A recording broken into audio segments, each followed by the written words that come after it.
यहाँ से हम अपना हाथ काट दिए और खून बाहर आके जम गया तो उसको क्या बोल देंगे, क्लॉट बोल देंगे। मतलब कार्डियोवास्कुलर सिस्टम के बाहर हाथ मान लो यहाँ पे काटे, खून बाहर आके जम गया जैसे, या फिर हम सैंपल कलेक्ट किए और भाइल में डाले, भाइल में जब जम जाएगा ब्लड उसको बोलेंगे क्लॉट। लेकिन कार्डियोवास्कुलर सिस्टम के अंदर खून जब जम जाएगा उसको बोलते हैं थ्रोम्बस। जैसे हम मेरा बॉडी दो भाग में है, एक है राइट एक लेफ्ट साइड का मेरा बॉडी इधर का पूरा ऊपर से नीचे तक पैरालाइज हो गया, कोई भी काम नहीं करेगा बॉडी ऑर्गन, उसको बोलते हैं हेमीप्लेजिया। हेमीप्लेजिया का मतलब कि वन साइड के या तो राइट हो सकता है या फिर लेफ्ट हो सकता है, एक साइड का बॉडी ऑर्गन काम नहीं करना, पैरालाइज हो जाना, उसको कहते हैं हेमीप्लेजिया। होता है एफेसिया। एफेसिया का मतलब होता है absent of speech, absent of speech. ये दोनों में अंतर क्या है पता कर लेते हैं, किसका डायग्नोसिस है, किसका सेरिब्रोवास्कुलर एक्सीडेंट का। ये चीज़ याद रखिएगा, फास्ट किसका डायग्नोसिस होता है तो सेरिब्रोवास्कुलर एक्सीडेंट का फास्ट में एफ होता है। नमस्कार दोस्तों, नर्सिंग के इस यूट्यूब चैनल पर आप सभी का स्वागत है। दोस्तों आज के वीडियो में हम लोग नर्वस सिस्टम का एक डिसऑर्डर पढ़ने वाले हैं जिसका नाम है सीवीए। सीवीए इसका फुल फॉर्म होता है सेरिब्रोवास्कुलर एक्सीडेंट। ये डिजीज़ क्या होता है, कैसे होता है, ये किस आदमी में ज़्यादा देखने के लिए मिलता है, इसका क्या डायग्नोसिस है और इसका मैनेजमेंट क्या है, ये सभी चीज़ें जानेंगे इस रोग के बारे में। इसके पहले हम लोग नर्वस सिस्टम से रिलेटेड डिसऑर्डर पढ़े हैं जिसके अंदर पढ़े हैं हाइड्रोसिफेलस, उसके बाद मैलिस्थेनिया ग्रेविस पढ़े हैं, पार्किंसन डिजीज पढ़े हुए हैं, उसके बाद फेशियल पैरालिसिस पढ़े हैं, सीजर डिसऑर्डर, ये सभी डिजीज हम लोग पढ़ चुके हैं और इसका लिंक वीडियो का डिस्क्रिप्शन बॉक्स में मिल जाएगा। इस वीडियो में हम लोग जानेंगे सीबी यानी कि सेरिब्रोवास्कुलर एक्सीडेंट होता क्या है। सबसे पहले हम लोग ये जानेंगे। ये जानने से पहले इसको जानेंगे कि इसका दूसरा नाम होता है जिसको हम लोग स्ट्रोक भी कहते हैं। इसको हम लोग क्या कहते हैं, स्ट्रोक। इसका अनदर नेम है स्ट्रोक, तो लिख लीजिएगा कि it is also known as stroke, या फिर इसी को हम लोग कहते हैं ब्रेन अटैक। क्या कहते हैं, ब्रेन अटैक। ब्रेन अटैक भी इसको कहा जाता है। ठीक, अब समझो सबसे पहले कि ये होता क्या है, ये चीज़ समझना बहुत ज़रूरी है। देखो ये मान लो कि हम लोग का एक ब्रेन हो गया। ठीक, ब्रेन को नॉर्मल क्या चाहिए, यहाँ पर ब्लड सप्लाई होते रहना चाहिए। ब्रेन को ब्लड सप्लाई क्यों चाहिए, ब्रेन को ये ब्लड है, क्या है ब्लड। ब्रेन को ब्लड क्यों चाहिए, क्योंकि ब्लड कंटेंट करता है। क्या करता है, कंटेंट मतलब ब्लड के अंदर रहता है न्यूट्रिएंट रहता है, उसके बाद ऑक्सीजन रहेगा। क्या रहेगा, O2 मतलब ऑक्सीजन। और ये ब्लड ब्रेन को जाएगा तभी तो उसको ब्रेन को न्यूट्रिएंट और ऑक्सीजन मिलेगा ना, ब्लड के अंदर ही होता है तो ब्लड जाएगा तो मिलेगा। और उसके बाद इधर से जो ब्रेन में उसका ब्रेन का जितना भी मेटाबॉलिक वेस्ट है वहाँ से बाहर निकलेगा। बाहर किसे निकलेगा, ब्लड के थ्रू और लिम्फ नोड के थ्रू क्या होगा, बाहर निकलेगा। तो ये जो यहाँ से ब्लड का ब्रेन में जाना और ब्रेन से मेटाबॉलिक वेस्ट का आना, ये चीज़ रुक जाता है। क्या हो जाएगा, रुक जाएगा, जिसको बोलते हैं कि डिस्टर्ब हो जाएगा। उसी को हम लोग बोलते हैं सेरिब्रोवास्कुलर एक्सीडेंट। ध्यान सभी इसको समझो। क्या होगा कि ब्रेन तर मान लो कि ये कोई आर्टरी है और ब्रेन को यहाँ से पहुँचा रही है, ब्लड पहुँचाएगा ब्रेन से, और यहाँ पे कोई भी रुकावट हो गया, यहाँ पे मान लो कि ये बीच में जम गया, थ्रोम्बस हो गया यहाँ पे, उसको क्या होगा, इसके बाद जब जम गया तो ब्लड आगे नहीं जाएगा और ब्लड इधर ना, ब्लड ये तो आगे नहीं जा पा रहा है और इधर से इसका वेस्ट जो है मेटाबॉलिक वेस्ट इस पर नहीं आ रहा है। मतलब कि ये जो ब्लड है ये ब्लड इस साइड नहीं जा रहा है और मेटाबॉलिक वेस्ट इस साइड नहीं आ रहा है। इसी को हम लोग क्या कहते हैं, इस्चीमिया नाम देते हैं। क्या कहते हैं, इस्चीमिया। तो यहाँ पर अभी समझ लो क्योंकि आगे चल के आएगा कि इस्चीमिया क्या होता है तो दिक्कत होगा समझने में। इस्चीमिया उस कंडीशन को हम लोग कहते हैं जब कोई भी बॉडी ऑर्गन को, ना ब्रेन, कोई भी बॉडी ऑर्गन को क्या होगा, ब्लड सप्लाई नहीं होगा। क्या नहीं होगा, ब्लड सप्लाई नहीं होगा। अब ब्लड सप्लाई ना होने के कारण क्या होगा, उस ऑर्गन को ऑक्सीजन नहीं मिलेगा, उस ऑर्गन को न्यूट्रिएंट नहीं मिलेगा। ध्यान से समझो, उस ऑर्गन को न्यूट्रिएंट नहीं मिलेगा, उस ऑर्गन को ऑक्सीजन नहीं मिलेगा। ठीक, ये दो चीज़। और तीसरा कंडीशन क्या होगा कि उस ऑर्गन द्वारा मेटाबॉलिक वेस्ट का एक्सक्रीट आउट नहीं होगा।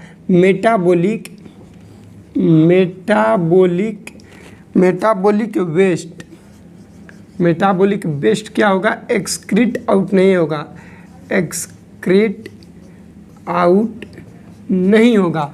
इसको हम लोग क्या कह दिए, एक्सक्रीट आउट नहीं होगा, इसको बोल दिए इस्चीमिया।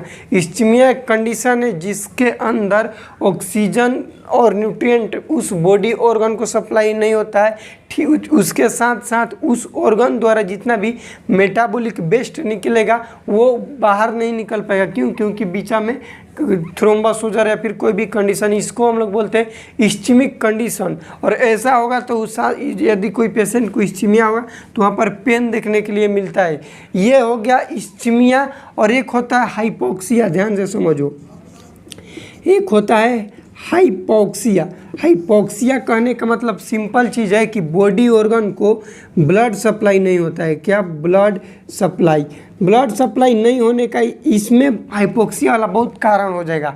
हाइपोक्सिया इस कंडीशन में हो जाएगा, मान लो कोई पेशेंट के अंदर फ्लूइड वॉल्यूम कम है, खूने कम है, तो सब पूरा शरीर तक नहीं जा पाएगा, उसके कारण हो जाएगा। अब पूरा ब्लड शरीर में रहेगा तभी तो पूरा ऑर्गन में जाएगा, एकदम बढ़िया से पंप होगा हार्ट द्वारा। खूने कम है तो उस बॉडी ऑर्गन को बढ़िया से नहीं पहुंच पाएगा, तो उसी को हम लोग बोलेंगे क्या चीज़, हाइपोक्सिया। हाइपोक्सिया और इस्चीमिया में इतना अंतर है, इस चीज़ को ध्यान देना। हाइपोक्सिया में ब्लड सप्लाई दोनों में होता है, तो इसमें क्या होगा कि इसका कारण अलग हो जाएगा, इसका कारण अलग है। इस्चीमिया का कारण होता है कि बॉडी में थ्रोम्बस हो जाता है, ब्लड वेसल्स में क्या हो जाएगा, थ्रोम्बस हो जाएगा। जबकि ये जो हाइपोक्सिया है, हाइपोक्सिया में थ्रोम्बस ये सब नहीं होता है। इसका कारण होगा कि या तो वॉल्यूम कम है, फ्लूइड का वॉल्यूम कम है, फ्लूइड का वॉल्यूम क्या है, वॉल्यूम कम है, डिक्रीज है। या फिर मान लो कोई पेशेंट शॉक वाला है, शॉक में क्या होगा, फ्लूइड वॉल्यूम कम हो जाता है, तो शॉक में कम होगा तो उसके अंदर हाइपोक्सिया देखने के लिए मिलेगा। तो ये हो गया अंतर हाइपोक्सिया और इस्चीमिया में। हम लोग अभी समझ रहे थे सेरिब्रोवास्कुलर एक्सीडेंट, जिसके अंदर ये चीज़ बताएं, तो इसका डिफिनेशन पहले लिखिएगा, उसके बाद आगे और हम चीज़ बताएंगे। तो लिखिएगा कि it is a disease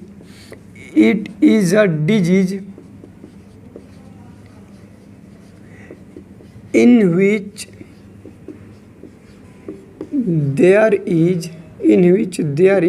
it is a disease in which there is ischemic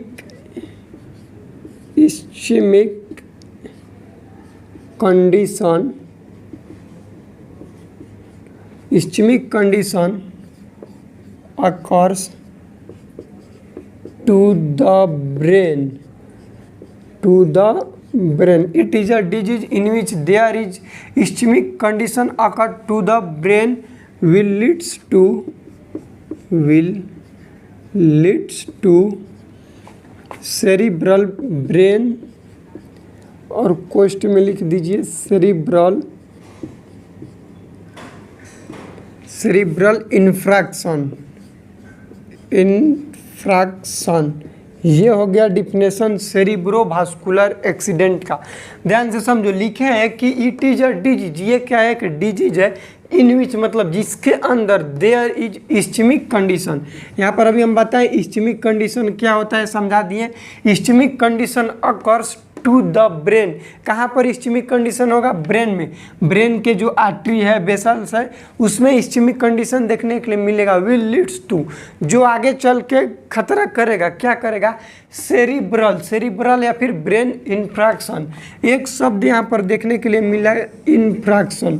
अब ये क्या होता है, जैसे हम लोग पढ़ते हैं मायोकार्डियल इन्फ्रैक्शन।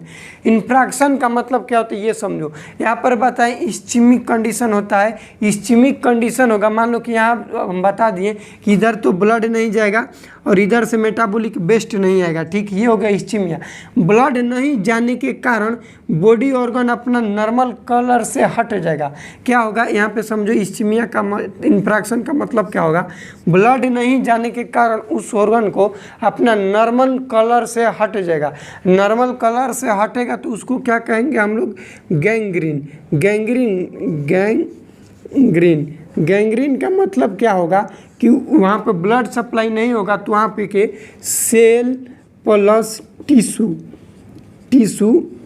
क्या होंगे, डेड होंगे, डेड उसको हम लोग कहते हैं गैंग्रीन। ये गैंग्रीन क्यों हुआ, क्योंकि ब्लड सप्लाई उस बॉडी ऑर्गन को नहीं हो रहा था, इसके वजह से हो गया गैंग्रीन। प्लस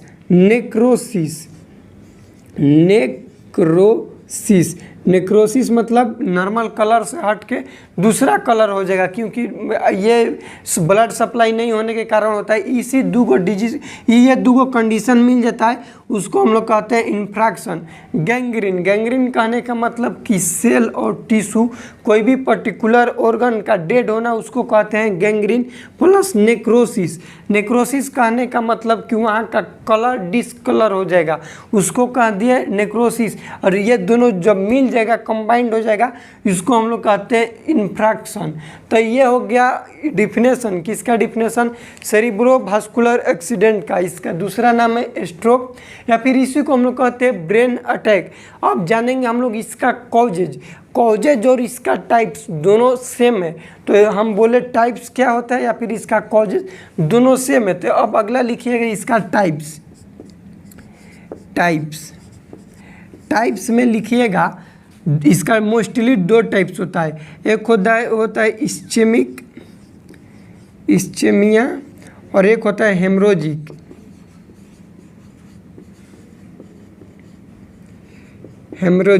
इस्चेमिक जो होता है इस्चेमिक ये होता है मोस्ट कॉमन।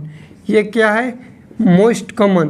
कितना परसेंट में बात करें तो 85% यही होता है, और बचा 15% ये क्या हो जाएगा, हेमरोजिक। और मोस्ट कॉमन कौन सा होता है, सेरिब्रोवास्कुलर एक्सीडेंट का टाइप। ये क्वेश्चन एग्जाम में ऑब्जेक्टिव के रूप में आया हुआ है कि इस्चेमिक मोस्ट कॉमन होता है 85%, हेमरोजिक 15% होता है। आगे इस्चेमिक भी दो टाइप में जाके बढ़ जाता है। इस्चेमिक एक होता है थ्रोम्बोलिक और एक होता है इम्बोलिक। थ्रोम्बोलिक होता है 64% और इम्बोलिक होता है 21%। ये हो गया हम लोग का टाइप्स। ये अगला टाइप है, आप लिख लेते हैं उसके बाद बताएंगे। अगला टाइप होता है TIA। ठीक, TIA। अब ध्यान से समझो कि इसके टाइप्स में क्या क्या होता है और कैसे होता है। बताएं इसका टाइप। सेरिब्रोवास्कुलर एक्सीडेंट का दो टाइप होता है, एक होता है इस्चेमिया या फिर इस्चेमिक, दूसरा हो हेमरोजिक। इस्चेमिक कहने का मतलब ये कंडीशन होगा, बीचा में जम जाएगा, उसको बोल दी इस्चेमिक। हेमरोजिक कहने का मतलब कि मान लो कि यहाँ पे ये आर्टरी है और रप्चर हो गया, यहाँ पे आर्टरी क्या हो गया, रप्चर हो गया, हेमरेज हो गया, तो ब्लड इधर चल जाएगा, इधर चल जाएगा, इधर जाइए नहीं पाएगा, तो ये हो गया हेमरोजिक। और ये कंडीशन हो गया इस्चेमिक। दो टाइप इसके। इस्चेमिक मोस्ट कॉमन होता है। इसके अंदर दो टाइप फिर है, एक होता है थ्रोम्बोलिक या फिर इसी को हम लोग बोलते हैं थ्रोम्बस, दूसरा इम्बोलिक जिसको इम्बोलस भी कहते हैं। थ्रोम्बोलिक और इम्बोलस क्या होता है, इस चीज़ को समझो क्योंकि आ सकता है क्वेश्चन। थ्रोम्बस ध्यान से समझो, और एक होता है क्लॉट। एक होता है थ्रोम्बस और एक होता है क्लॉट। जब ब्लड, क्या चीज़, ब्लड बॉडी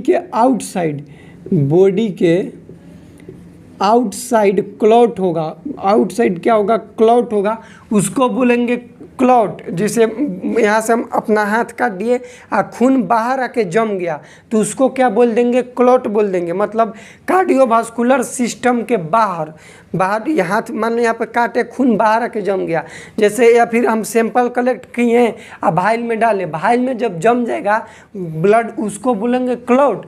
लेकिन कार्डियोवास्कुलर सिस्टम के अंदर खून जब जम जाएगा उसको बोलते हैं थ्रोम्बस। जैसे कोई भी वेन में, कोई भी आर्टरी में, या फिर कोई भी बॉडी ऑर्गन के अंदर ब्लड का जमा हुआ या फिर क्लॉट हो जाना उसको हम लोग बोलते हैं थ्रोम्बस। ये आर्टरी में ब्लड का जमा हो रहा है उसको बोल दिए थ्रोम्बस, यहीं आर्टरी में ना होकर बाहर होता है उसको बोलते हैं क्लॉट। तो थ्रोम्बस कहने का मतलब कि आर्टरी में खून का जमा हो जाना। और इम्बोलस क्या होता है कि ये तो जमा हो गया और जमा होने के बाद घूम रहा है, जैसे ये क्या होगा, अब ये घूमेगा, ये यहाँ से आर्टरी के द्वारा यहाँ से घूम के यहाँ आ गया, यहाँ के द्वारा यहाँ आ गया। यानी कि इम्बोलस का हम डिफिनेशन बताएं तो बोलेंगे कि movable thrombus, movable thrombus. Movable thrombus कहने का मतलब कि वैसा थ्रोम्बस जो कि जम गया है अब पूरा शरीर में घूम रहा है, क्लॉट जम गया है पूरा शरीर में भ्रमण कर रहा है, उसको बोलते हैं इम्बोलस। और थ्रोम्बस क्या होता है, जो कार्डियोवास्कुलर सिस्टम के अंदर क्लॉट जम जाता है उसको बोलते हैं थ्रोम्बस। ये दो टाइप्स हो गए, एक हो गया इस्चीमिया, एक हो गया हेमरोजिक। हेमरोजिक बता दिया कि ब्लड वेसल्स कट जाएगा उसके चलते होगा। इसका अगला टाइप्स है TIA। TIA का फुल फॉर्म होता है, सबसे पहले इसको लिखिएगा, transient ischaemic attack. Transient ischaemic attack इसका फुल फॉर्म। ये क्या होता है ट्रांजिएंट इस्चेमिक अटैक? ये सबसे पहले समझो, जब हम लोग के ब्रेन में very short period of time, very short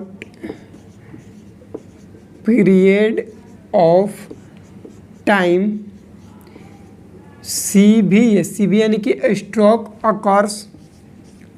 occurs in the brain, यानी कि बहुत कम समय के लिए, एकदम 0.सेकंड के लिए ये जब CV यानी कि स्ट्रोक ब्रेन में देखने के लिए मिलेगा उसको बोलते हैं ट्रांजिएंट इस्चेमिक अटैक। ये क्या होगा TIA कि आया और बस ठीक हो गया, ये परमानेंट नहीं है, परमानेंट एक्सीडेंट नहीं है, बहुत कम समय के लिए आता है और चला जाता है। इसीलिए ये क्या होता है, तो ये होता है रिवर्सिएबल कहने का मतलब कि अपने से ठीक हो जाता है, बहुत कम समय के लिए आता है। इसके बाद इसको अगला इसमें लिखिएगा कि इसका नॉन रेसिडुअल होता है, नॉन मतलब नहीं, रेसिडुअल मतलब कोई भी चीज़ का अमाउंट लास्ट में बच जाना उसको बोलते हैं रेसिडुअल। मतलब कि ये जो इसका हुआ होगा थ्रोम्बस, वहाँ पे थ्रोम्बस रहा नहीं, वहाँ पर थोड़ा सा थ्रोम्बस बना, बह के निकल गया, सब बॉडी में कहीं नहीं मिलेगा, ख़त्म हो गया, उसको बोलते हैं नॉन रेसिडुअल। और जो TI आता है और इसका क्वेश्चन बनता है कि ये होता है वार्निंग होता है, वार्निंग साइन ऑफ स्ट्रोक। इसको लिखना सबसे पहले, वार्निंग साइन ऑफ स्ट्रोक को हम लोग कहते हैं TIA। ट्रांजिएंट इस्चेमिक अटैक को क्या कहते हैं, वार्निंग साइन ऑफ स्ट्रोक। समझो इसको पहले, ये क्या होता है, ये जो हम अभी बताए हैं CVA सेरिब्रोवास्कुलर एक्सीडेंट, ये परमानेंट डैमेज होता है, क्योंकि ये जब हो गया तब ये ठीक बहुत कम है, मेडिसिन देंगे और वो भी मेडिसिन 4 घंटा के अंदर देंगे तभी ये थ्रोम्बस कट पाएगा, नहीं तो ये हमेशा के लिए यहाँ पर डैमेज रहेगा। और ये जहाँ पर ब्रेन के जिस पार्ट में डैमेज है उस साइड के बॉडी ऑर्गन को पैरालिसिस कर देगा। ये होता है सेरिब्रोवास्कुलर एक्सीडेंट। ये होता कहाँ है, ब्रेन में होगा। लेकिन अगला चीज़ जब TIA होगा तो ब्रेन के मान लो कि ये भाग में होगा, इस भाग में हुआ तो एकदम 0.सेकंड के लिए होगा, अपने से जमा और अपने से ख़त्म हो जाएगा। लेकिन ये पता भी पेशेंट को नहीं चलेगा, थोड़ा सा लगा कि हमको कुछ इसका साइन सिम्टम देखने के लिए मिलेगा और ये ख़त्म हो जाएगा। और इसका जब हम लोग डायग्नोसिस कराएंगे तो डायग्नोसिस भी कोई भी देखने के लिए नहीं मिलेगा, तब हम लोग उसको क्या कहेंगे कि वो है TIA यानी कि ट्रांजिएंट इस्चेमिक अटैक। और ये क्या है, तो ये वार्निंग साइन है स्ट्रोक का, इसी को हम लोग बोलते हैं TIA। अब इसका हम लोग जानेंगे रिस्क फैक्टर कि किस पेशेंट के अंदर देखने के लिए मिलता है।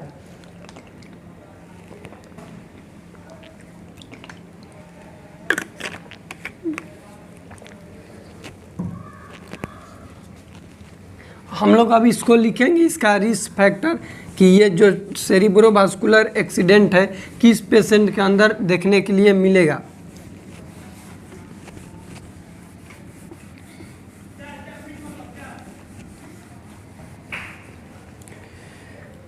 देखिए इसका रिस्क फैक्टर,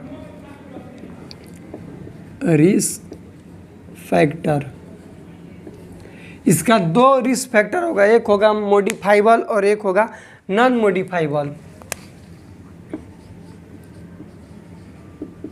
मॉडिफाइबल और एक होता है नॉन मॉडिफाइबल।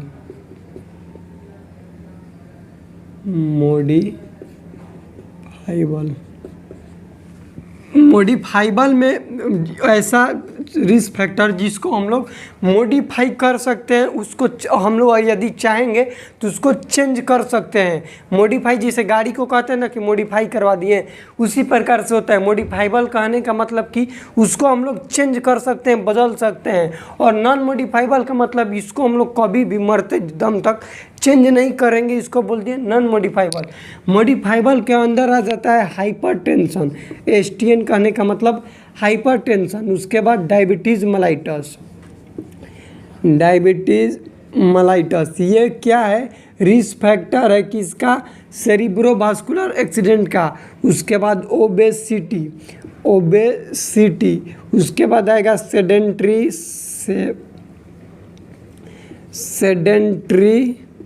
लाइफ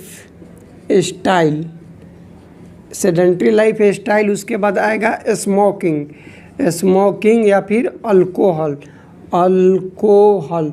देखो एक चीज़ यहाँ पे लिखे है सेडेंट्री लाइफ स्टाइल का मतलब कुछ ऐसे नवाब लोग होते हैं जो कि बेड पर उनको बैठे बैठे सारा चीज़ चाहिए, ना तो एक्सरसाइज करेंगे ना इधर उधर घूमेंगे, एकदम बैठल रहेगा हमेशा, इसके ज़िंदगी खोजेगा, उसका बॉडी का बहुत ज़्यादा मूवमेंट नहीं होगा। वैसे आदमी के अंदर देखने के लिए मिलेगा सेरिब्रोवास्कुलर एक्सीडेंट, जिसके अंदर हम लोग कहते हैं सेडेंट्री लाइफ स्टाइल, मतलब आराम हमेशा खोजते रहेगा, बिना काम के बैठल रहेगा, मतलब काम बहुत ज़्यादा नहीं करेगा, उसको बोलते हैं sedentary life style.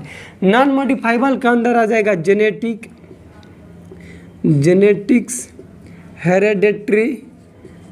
हेरेडेटरी, as, sex, ये चार चीज़ हो गया नॉन मॉडिफाइबल के अंदर। ठीक, ये हो गया रिस्क फैक्टर हम लोग जान गए इसका। अब हम लोग जानेंगे साइन एंड सिम्टम्स। यदि कोई पेशेंट आ गया सेरिब्रोवास्कुलर एक्सीडेंट सीबीए वाला, तो उसके अंदर क्या साइन एंड सिम्टम्स देखने के लिए मिलेगा। तो अगला दीजिएगा पॉइंट उसका कि साइन एंड सिम्टम्स, जिसको हम लोग बोलते हैं क्लिनिकल मैनिफेस्टेशन, CM जिसको शॉर्ट फॉर्म में लिखते हैं। साइन एंड सिम्टम्स में इसका देखिएगा, यदि ध्यान से यदि राइट साइडेड स्ट्रोक है, राइट साइडेड स्ट्रोक यानी कि ब्रेन के राइट साइड में थ्रोम्बस बना हुआ है, तो क्या देखने के लिए मिलेगा। और बॉडी के ब्रेन के लेफ्ट साइडेड स्ट्रोक है, तो क्या साइन एंड सिम्टम्स देखने के लिए मिलेगा। यदि राइट साइडेड है ब्रेन के स्ट्रोक, तो हम लोग का ये तो पता होगा ना कि जो ब्रेन राइट साइड है वो लेफ्ट साइड को कंट्रोल करता है, और जो ब्रेन लेफ्ट साइड है वो राइट साइड को कंट्रोल करता है। यदि राइट साइड में थ्रोम्बस बना हुआ है, स्ट्रोक हुआ है, तो ये सारा sign and symptoms left side को दिखाएगा। किधर दिखाएगा? लेफ्ट साइड में। तो लेफ्ट साइड में क्या दिखाएगा? पैरालिसिस, लेफ्ट साइड में पैरालिसिस। उसके बाद क्या दिखाएगा? Left hemiplegia, left body negative.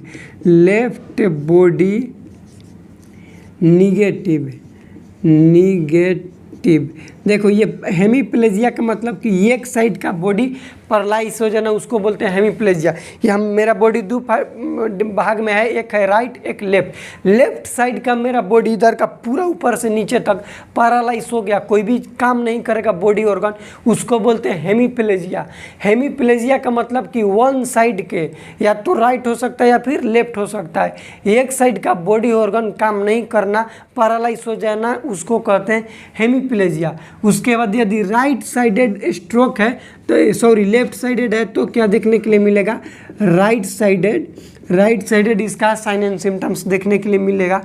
उसके अंदर राइट बॉडी पैरालिसिस होगा, राइट साइडेड पैरालिसिस होगा, राइट हेमीप्लेजिया होगा, राइट हेमीप्लेजिया।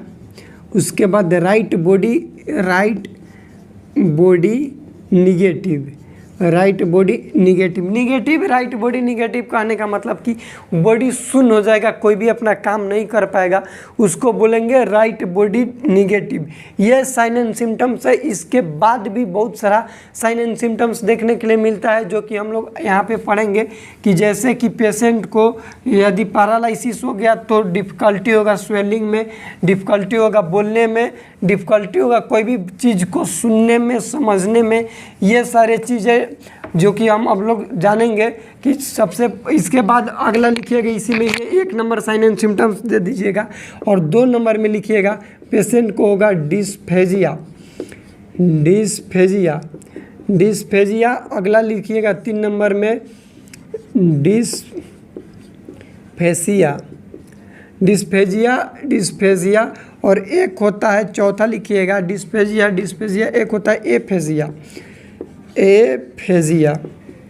ठीक, डिस्फेजिया मतलब डिफ़िकल्टी इन स्वेलिंग। कहाँ होगा, डिफ़िकल्टी होगा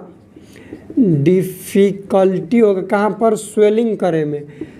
ये क्यों होगा भैया, क्योंकि बॉडी पैरालाइज है, एक साइड का पैरालाइज हो जाएगा तो स्वेले करने में नहीं बनेगा, जिसको हम लोग बोल दिए डिस्फेजिया। और यहाँ पे एस लगा हुआ है जी के जगह, तो ये होगा डिस्फेजिया, जिसका मतलब होता है कि डिफ़िकल्टी होगा स्पीच में। किस में दिक्कत होगा, स्पीच में डिफ़िकल्टी होगा। ये क्यों हो गया भैया, तो स्पीच करने में मदद कौन करता है, ब्रेन करता है, और यहीं पे स्ट्रोक जमल है तो बोल पाएंगे। जीभ से आदमी बोलता नहीं है, ये चीज़ हमेशा ध्यान रखना। जीभ बोलने में मूवमेंट कराता है लेकिन बोलवाता कौन है, तो ब्रेन है, कुछ नहीं करेगा तो बोल पाएंगे नहीं, मूवमेंट नहीं कर पाएंगे। ये हो गया डिस्फेसिया। एक होता है एफेसिया का मतलब होता है एब्सेंट ऑफ स्पीच। ये दोनों में अंतर क्या है, डिस्फेसिया और एफेसिया में। डिस्फेसिया का मतलब कि क्लियर वर्ड बोलने में दिक्कत होगा, difficulty in clear word speech. इसको यदि डिफिनेशन इसका लिखना चाहो तो लिख दो यहाँ पे कि difficulty in speak clear word. बढ़िया से एकदम साफ नहीं बोल पाएगा, हकला के बोलेगा, उसको हम लोग बोलते हैं डिस्फेसिया। और एफेसिया का मतलब कि एब्सेंट ऑफ स्पीच, कुछ बोलिए नहीं पाएगा, उसको बोल दिए एफेसिया। और एफेसिया में भी 2 आता है, एक आता है रिसेप्टिव एफेसिया। यहाँ से देखना एग्जाम में क्वेश्चन आया हुआ है, और ये एनाटॉमी फिजियोलॉजी का भी क्वेश्चन है। रिसेप्टिव एफेसिया और एक होता है एक्सप्रेसिव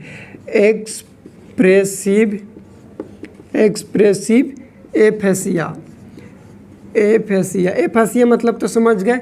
रिसेप्टिव एफेसिया जो होता है वर्निकेज एरिया होता है। कौन सा एरिया,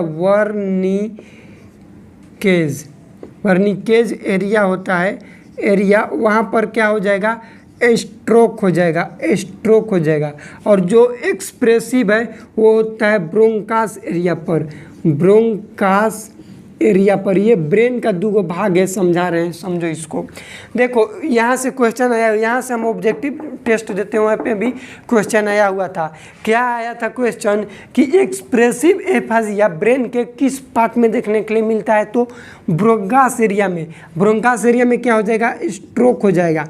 और ब्रोंकास एरिया में स्ट्रोक होगा तो पेशेंट के अंदर क्या देखने के लिए मिलेगा, और वर्निकेज एरिया में जो होगा उसके अंदर क्या देखने के लिए मिलेगा। सबसे पहले समझो, ये जो ब्रोंकास एरिया है ये होता है हम लोग के फ्रंटल लोब में। ये फ्रंटल लोब कहाँ पर होता है, तो भैया सेरिब्रम में। ये जान जाओ। और अब दूसरा बात जानो, ये जो होता है वर्निकेज ये होता है टेम्पोरल में। टेम्पोरल में। तो क्वेश्चन ये आ जाएगा कि बर्निकेज एरिया ब्रेन के किस पार्ट में सिचुएटेड है, तो टेम्पोरल लोब में। टेम्पोरल लोब होता कहाँ है, तो ये भी होता है सेरिब्रम में। सेरिब्रम में, दोनों तो सेरिब्रम का ही डिसऑर्डर है भैया, लेकिन ब्रोंकास होता है फ्रंटल में, बर्निकेज होता है टेम्पोरल में। अब समझो कि यदि ये पेशेंट के अंदर इस टाइप के स्ट्रोक देखने के लिए मिलेगा तो साइन एंड सिम्टम्स क्या देखने के लिए मिलेगा, क्योंकि हम लोग पढ़ रहे हैं साइन एंड सिम्टम्स। तो यदि कोई पेशेंट के अंदर बर्निकेज एरिया स्ट्रोक है तो उसके अंदर क्या होगा, सुनी हुई भाषा को, हिंदी में लिख रहे हैं, लिखो सुनी हुई, फिर इंग्लिश बना देंगे, सुनी हुई भाषा को समझने में दिक्कत होगा, समझने में प्रॉब्लम होगा। ये किसका साइन सिम्टम्स हो जाएगा भैया, बर्निकेज एरिया को। और मान लो क्वेश्चन बनेगा कि कोई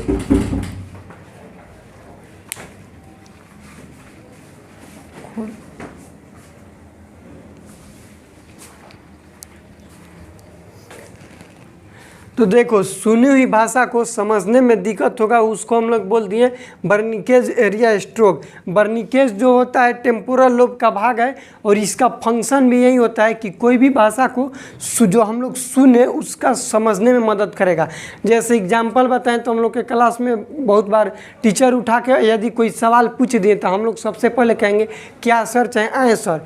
जो टीचर बोला उसका आवाज़ तो हमको सुनाई दिया, लेकिन उसने क्या बोला इस चीज़ को हम लोग समझ नहीं पाए। जो बहुत सारा लड़का का आदत भी होता है आए करने का, कोई भी बात करो तो सबसे पहले वो कहेगा आए, उसके बाद मतलब वो दोबारा से बुलवाना चाहता है। क्यों बुलवाना चाहता है, क्योंकि जो तो हम लोग बोले वो उस चीज़ को, उस साउंड को तो सुन लिया, लेकिन हम क्या बोले उस चीज़ को समझ नहीं पाया। क्यों नहीं समझ पाया, क्योंकि बर्निकेज एरिया उसका एक्टिव नहीं था। ये नहीं कि पैरालाइज हो जाएगा।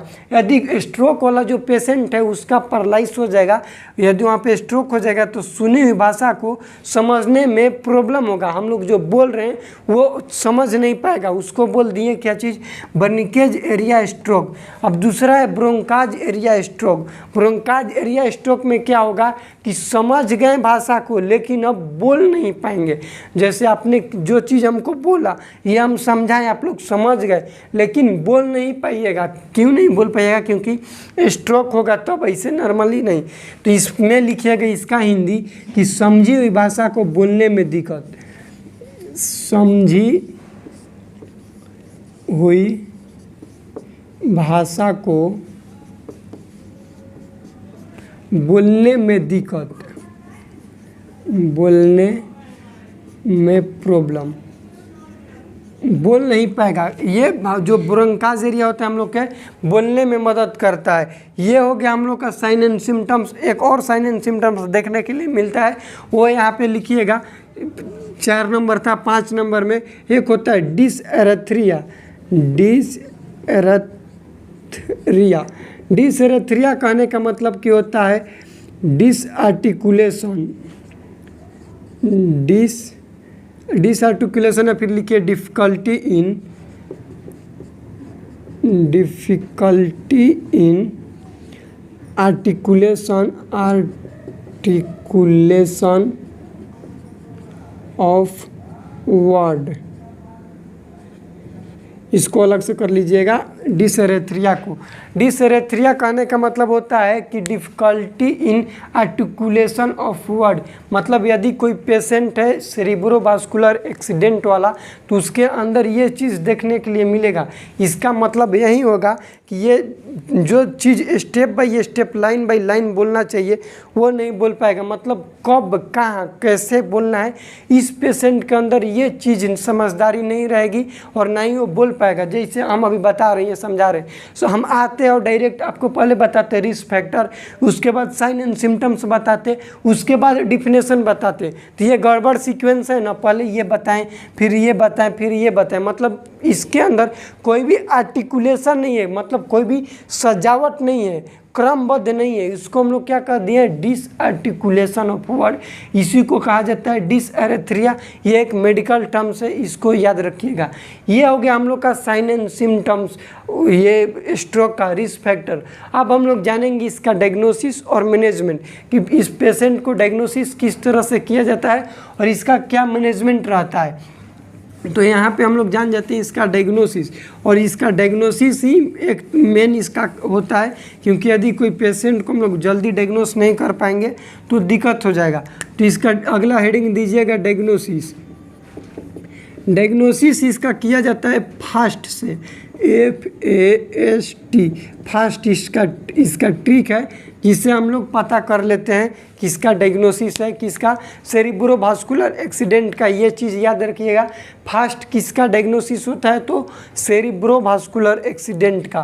फास्ट में F होता है, F का मतलब होता है facial paralysis, facial paralysis, paralysis.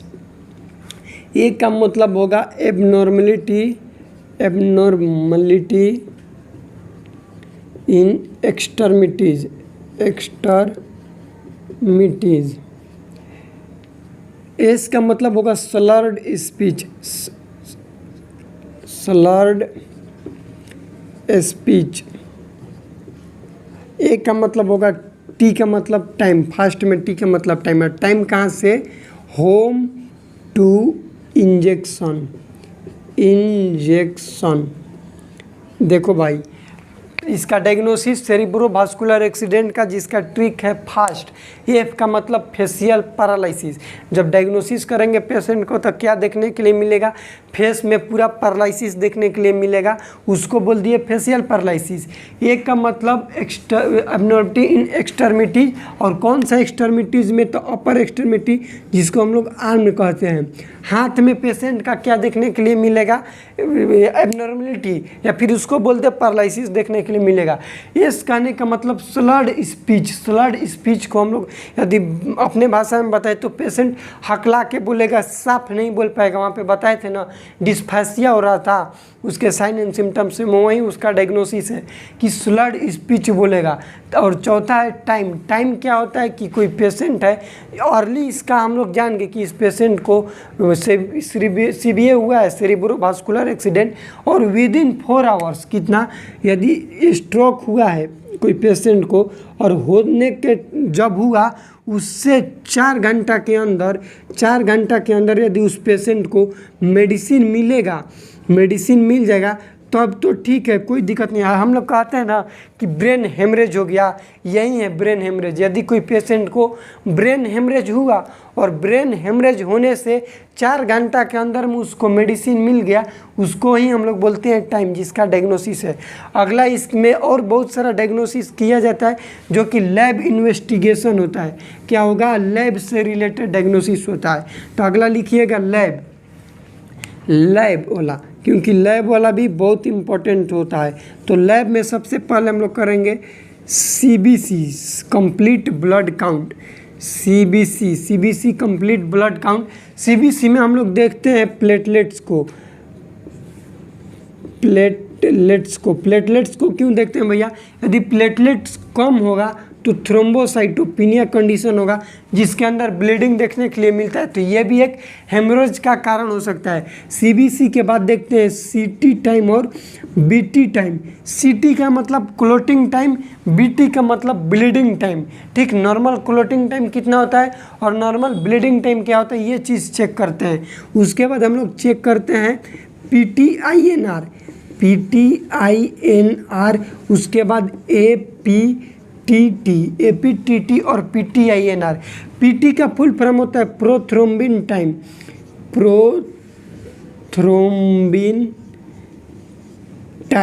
Prothrombin time. INR का फुल फॉर्म होता है इंटरनेशनल नॉर्मलाइजेशन रेशियो, जिसका नॉर्मल वैल्यू होता है 1:1, और इसका होता है 9 से 13 सेकेंड, ये चीज़ लिख लेना। ये क्वेश्चन आता है कि नॉर्मल पीटी का वैल्यू कितना होता है। पीटी मतलब प्रोथ्रोम्बिन टाइम 9 से 13 second. INR international normalisation ratio, जिसका नॉर्मल वैल्यू होता है 1:1। एपीटीटी का मतलब होता है एक्टिवेटेड पार्शियल थ्रोम्बोप्लास्टिन टाइम। लिखना चाहोगे तो लिख लो, activated partial thromboplastin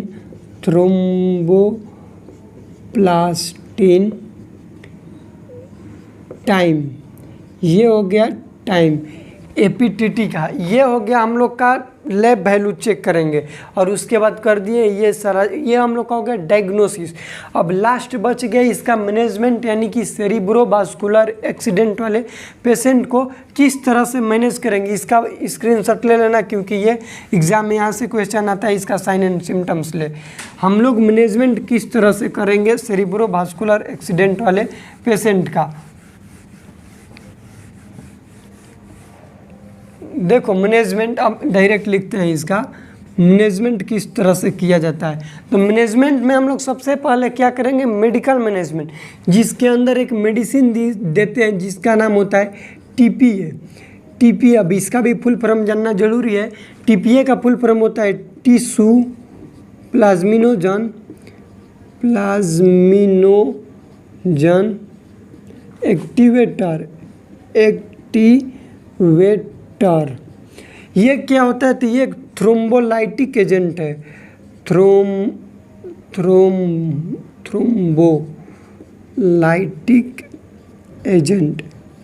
thrombolytic agent कहने का मतलब कि ये सीबीए होता क्यों है, क्योंकि थ्रोम्बस बन जाता है। थ्रोम्बस बताए थे ना कि ये गोल बन जाएगा, ये थ्रोम्बस। ये थ्रोम्बोलाइटिक एजेंट क्या करेगा, ये तो मेडिसिन है, देंगे पेशेंट को तो क्या करेगा, ये बने हुए थ्रोम्बस को काट देगा, पूरा काट के पूरा ब्लड में बिखरा देगा, इसको ख़त्म कर देगा। इसको बोलते हैं थ्रोम्बोलाइटिक एजेंट। जहाँ पर ब्रेन में जिस भाग में ये ब्लड क्लॉट हो गया, क्लॉट मतलब जम गया है, कड़ा हो गया, तो उसको काटने के काम करता है। थ्रोम्बो ये दो शब्द से मिल के बना हुआ है, इसको तोड़ना चाहो तो तोड़ लो। एक होता है थ्रोम्बस, थ्रोम्बो मतलब थ्रोम्बस, और लाइटिक एक है लाइटिक। लाइटिक का मतलब होता है कटर, क्या चीज़ कटर। ये क्या करेगा, बने हुए थ्रोम्बस को काट देगा, इसको बोलते हैं थ्रोम्बोलाइटिक एजेंट। अब इसमें हम लोग इस मेडिसिन का नाम जानेंगे, इसमें कौन कौन सा मेडिसिन आता है। तो इसका मेडिसिन का याद करने का भी ट्रिक है, जिसका नाम होता है सूरत। क्या चीज़, सूरत क्या है भैया, तो थ्रोम्बोलाइटिक एजेंट, जिसको बोलते हैं टीपीए, टिश्यू प्लाज्मिनोजन एक्टिवेटर। इसका मतलब होता है streptokinase.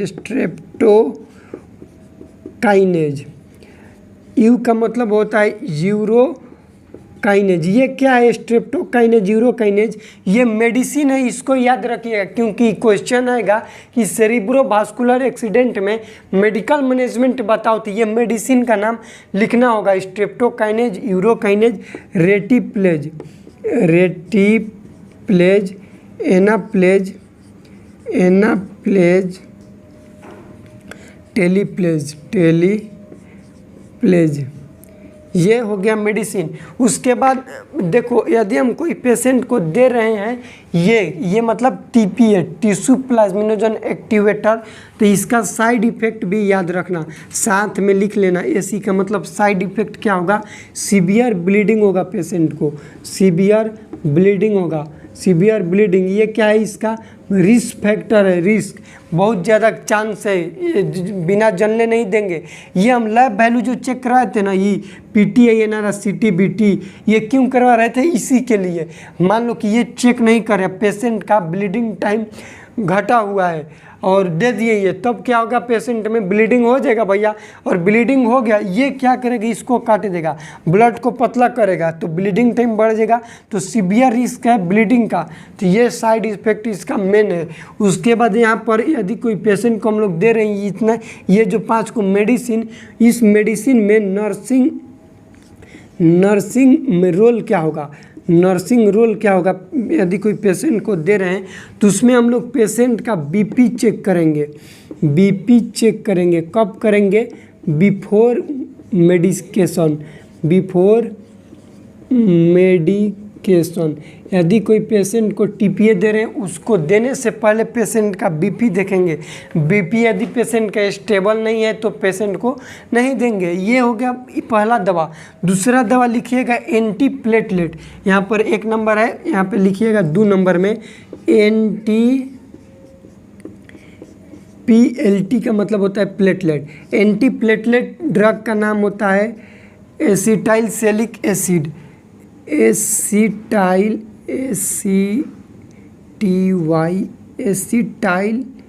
Salicylic acid, acetyl salicylic acid, जिसका एग्जाम्पल में आता है एस्पिरिन। एस्पिरिन डोज इसका होता है या तो 150 mg या फिर इसका 150 mg या फिर 75 mg। ये हम लोग देते हैं पेशेंट को। और मान लो कि कोई पेशेंट को एंटी प्लेटलेट ड्रग दे रहे हैं, तो अब इसका क्या साइड इफ़ेक्ट है ये भी जान लो। तो side effect of anti platelet drug, तो इसमें क्या होगा, GI ब्लीड का चांस है, GI ब्लीड का चांस है, यानी कि गैस्ट्रोइंटेस्टाइनल ब्लीडिंग होने का चांस है। उसके बाद इसका चांस है टिनिटस एग्जाम में क्वेश्चन आया हुआ है कि एंटी प्लेटलेट ड्रग का साइड इफेक्ट क्या होता है। ऑप्शन में टिनिटस भी था। टिनिटस का मतलब होता है ringing sensation in the year में झंझनाहट सेंसेशन होगा, उसको बोल दिए टिनिटस। उसके बाद ये क्या करता है, तो मेटाबॉलिक एसिडोसिस करेगा। क्या रहता है एस्पिरिन का साइड इफेक्ट, जिसके अंदर बताएं GI ब्लीड और टिनिटस। और इसका एक और साइड इफेक्ट है जिसको यहाँ पर लिख लीजिएगा, इसको मिटा के। टिनिटस का ही एंटी प्लेटलेट ड्रग जो है उसका साइड इफेक्ट का या फिर एस्पिरिन का ही साइड इफेक्ट होता है मेटाबॉलिक एसिडोसिस कराता है। मेटाबॉलिक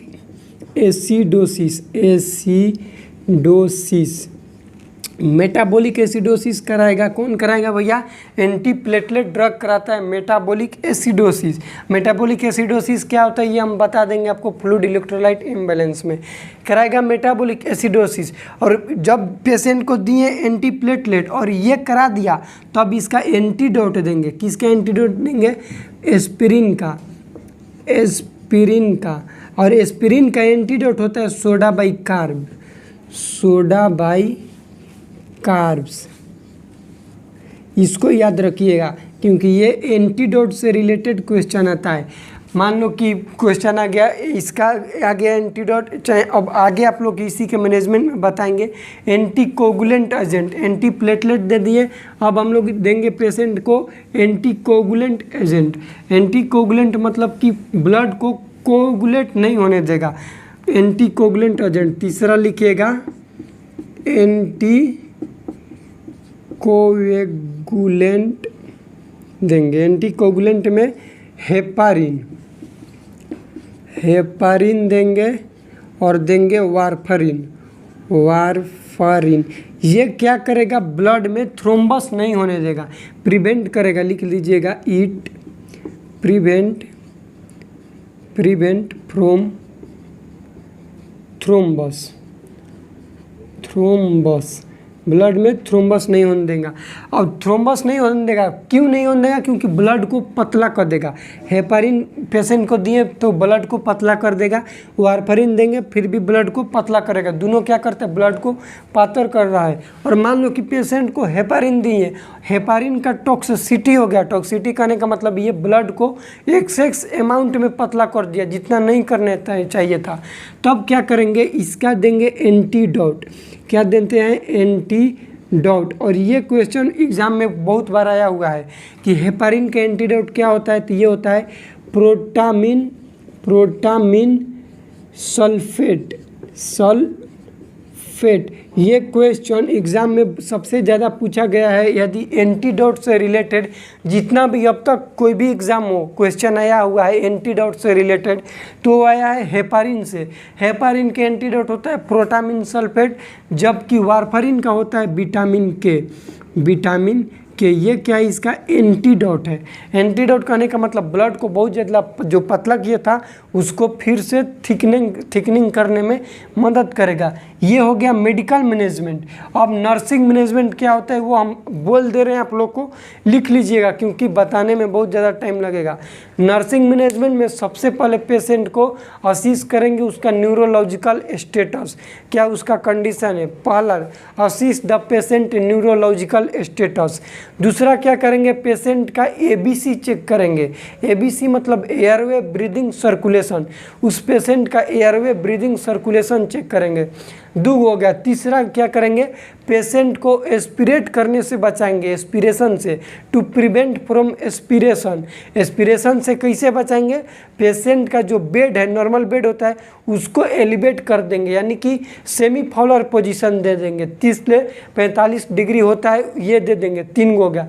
चौथा, पेशेंट को क्या हो रहा था, डिफ़िकल्टी हो रहा था बोलने में, तो उसको मदद करेंगे, यानी कि हेल्प इन कम्युनिकेशन, पेशेंट के बातचीत करने में मदद करेंगे।